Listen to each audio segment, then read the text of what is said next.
And can I state at the outset very, very clearly, I am not anti-reform of local government. I think across the state, there are areas, particularly in Sydney, where there are far too many councils, too much duplication. But I fail to see in regional areas how those same criteria, those same economies of scale, those same strategic planning objectives can be met.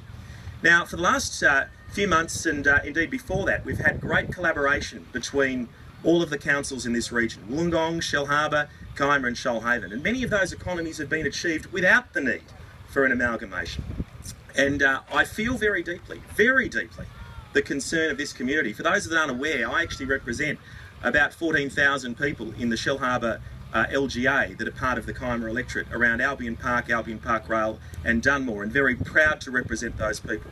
And I acknowledge that this is a proposal from the government, and I acknowledge that I am part of that government, and I appreciate that people will feel a degree of anger and also a degree of disappointment towards me. I understand and accept that. But can I say to you this, that we now have a process in which we have the opportunity to make our voices heard. I will be doing that next Tuesday, and I'll be making my own submission and stating my clear concerns in relation to the proposal.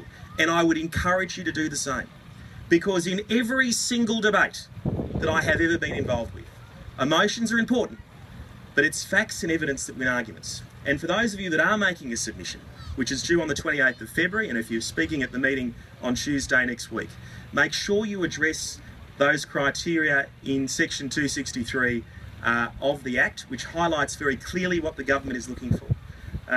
That is what you must address in order to ensure that your voices are heard. And they're things like communities of interest.